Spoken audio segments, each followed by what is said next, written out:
Hey guys, welcome back to the Poker Dad Poker Vlog. I'm Tom, and today I'm going to go over some hands that I played at a tournament at my favorite local card room, the House Club Poker Room and Lounge. Now this was a Halloween tournament. It had a $6,000 guarantee and it was a $150 buy-in, and it was so much fun. We had a ton of players dressed up, all of the staff was dressed up, there were decorations everywhere, there were awesome decorated snacks, and everybody just had a blast while we were playing this tournament. Now, I also actually ran pretty deep in this tournament, which means that I caught a lot of great footage. And one of the reasons that I wanted to start this vlog from the beginning was because I wanted to see a poker vlog that takes you through an entire tournament. And now while I didn't catch every single hand for this one, I did just catch a lot of great footage. So what I'm going to do for this one is break it down into a few parts. This is going to be part one, and I'm going to release the other parts over the next week or so. So if you haven't already, guys, make sure that you subscribe by clicking the blocks below. And if you hit the little bell, it'll let you know and notify you when I release a new video. So the rest of these videos to this part. Also, I want to hear what you guys think. Do you like the tournament format? How was my play? What would you have done differently? Let me know in the comments below. I welcome all comments, positive and negative. So just let me know what you think. All right, guys. Well, thanks again, and let's go ahead and get into the action.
All right, everybody. Well, like I said, today is the Halloween tournament, a $6,000 guarantee.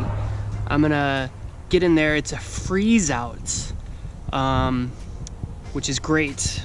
So I'm super excited, and we got some great costumes in there, great snacks. Man, the staff really brought this thing together. Yeah, so for the tournament, $6,000 freeze out. Not sure what the stacks are, starting stacks, but I will play accordingly, so they speak. Yeah, it's all right, man. Okay, I'll be right in there. So yeah, we're gonna go ahead and get in the tournament, and let's take one down today, huh? How about that? How about we take one down?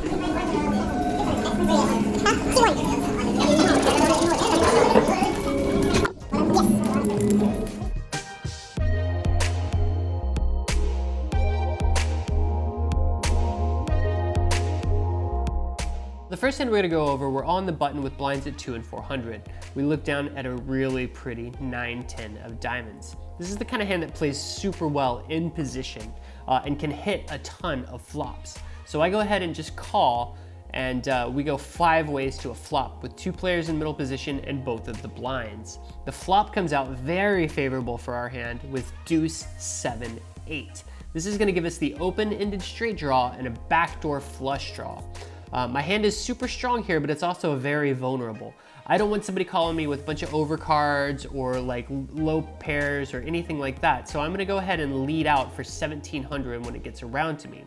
There's 2,000 in the middle, and I'm betting so big because I want to thin the field out a little bit. I also want, if somebody does call, I want to be able to get some value from my hand if I hit. So the player in the big blind calls, and we're gonna go heads up to the turn with 5,000 in the middle. The turn comes out, a really great card for our hand. It's gonna be the 10 of spades. This is gonna give us top pair to go with our open-ended straight draw. Again, my hand is super strong here. When it checks to me, I wanna try to get some value, so I lead out for half the pot at 2,500.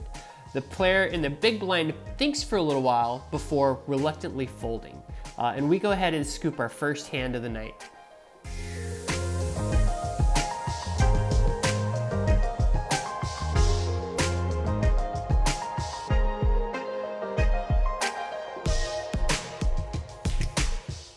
couple hands later, we're dealt queen jack offsuit in the hijack position.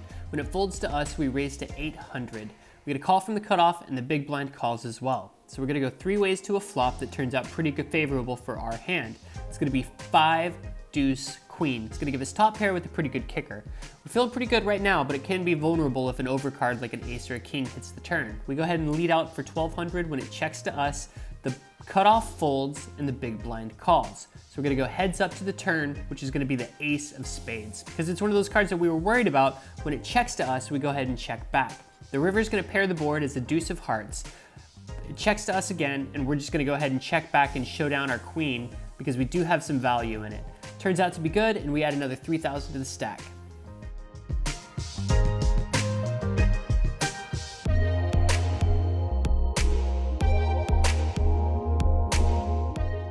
The very next hand, we're dealt ace, queen of diamonds.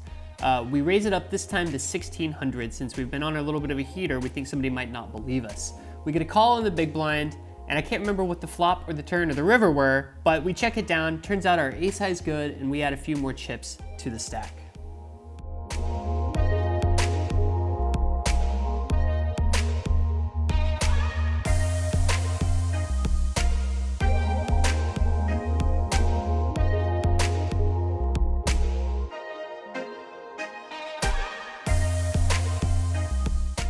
In the very next hand, I'm dealt king jack offsuit under the gun. We make the same raise to 1,600.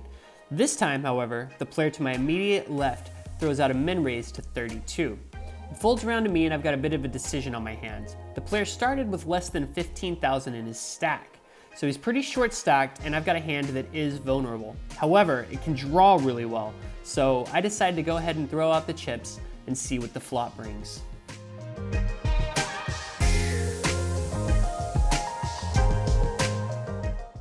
We see yet another favorable flop of king jack 3. Top 2 pair, pretty solid. So since our hand is so strong, we go ahead and check to induce our opponent to throw some more chips in the middle, which is exactly what he does. He throws out 3,600, leaving himself less than 10,000 behind. Now our decision is either just to call and let him try to outdraw us, or to put him to a decision for his tournament life, which is what I decided to do. I announce all in and put him to a decision for all of his chips.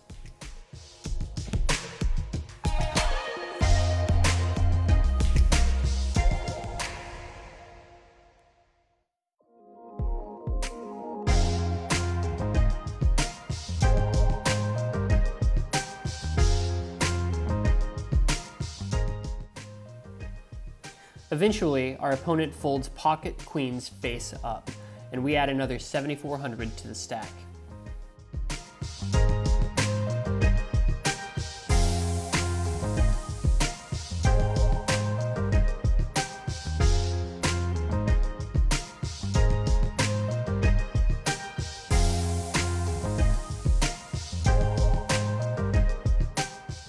In this next hand, we get ourselves into a bit of a tough spot with pocket nines on the button. There's 2 limpers in middle position, so we decide to raise to 1,200. The small blind calls and both limpers call.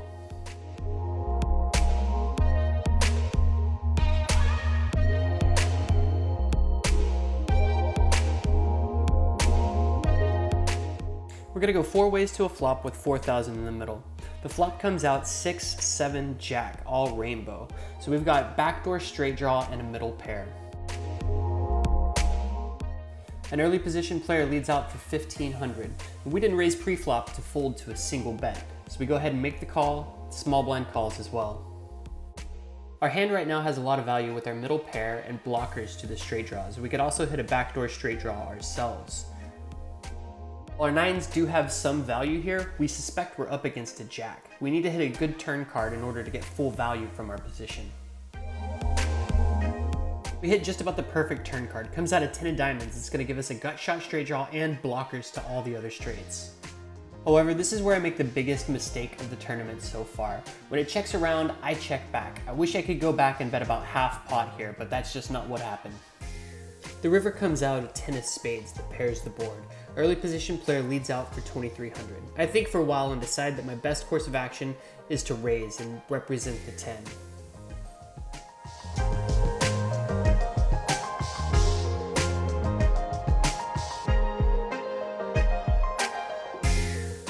I raise it up to 6,600, hoping that this will adequately represent the 10 to my opponent.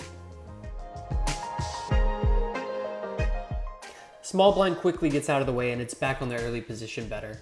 He eventually tosses in a call, and I know before the hands are even turned over. I ask him if he has a jack, and he flips over a jack deuce offsuit for a flopped top pair.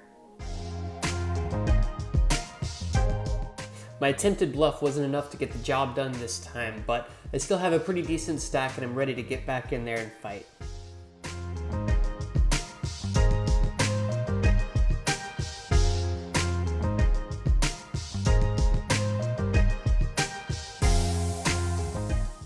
We end up running cold for the rest of the level and bleed down to about 19,000 before we hit the first break.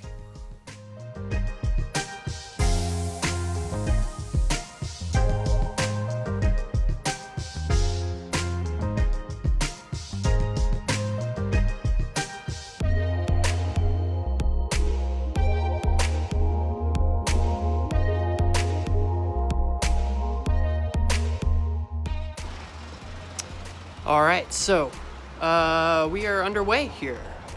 Starting stack was, for me, it was 33,000. There was like an add-on and a couple of bonus chips for dressing up and being on time, but we were on the first break. We got our stack up a little bit, it went down a little bit. That's how it goes with these tournaments. It is a freeze out. So the longer we kind of wait it out and let, you know, the looser players, you know, get themselves busted, the better off we'll be. Big hands, I picked up kings in a hand, and I was on the button. No, I'm sorry, I was on the big blind, and there were 5 callers. Just not the kind of hand you want to see 5 ways. I mean, you could play it tricky like that, but that's an easy way to bust out and lose your stack. So I went ahead and bumped it up to like 9,000 or something when the blinds were 800, I think. So ended up taking, you know, a little bit of a pot there, but otherwise, there was a player at the table who really wanted to bust me just because of my costume. They are gone now, so they busted themselves, called off 6s or something like that. But it's still a great tournament. Got a lot of players dressed up, man. Everybody is starting to take their costumes off. I can't quite do that yet. Maybe after the next level. But I do want to make the final table as a Joker. Anyway, we're going back. Blinds are going to be 16, 16, no, 6, 12, 12. There's 5 players, so I'm probably going to move tables. And I have like 19,000 now because I've been in there messing around a little bit. But this level, it's time to tighten up, get some good cards, get it in good, and see our way at the final table later tonight. All right, guys, that's going to do it for this episode. I sure hope you enjoyed it. I just want to remind you that this is the first of a very long tournament that I played. There's a few episodes more coming out on this tournament, so make sure that if you haven't already, subscribe and ring the little bell that'll notify you when I release more videos on it. So a bunch more stuff coming. So also make sure to comment and let me know how you feel about it. Do you like the tournament play? Would you rather see some cash games or something like that that might be in my future? How would you have done things differently? Make sure to let me know in the comments below, and subscribe, like, share. Also guys, make sure you get out there and keep grinding. We'll see you next time.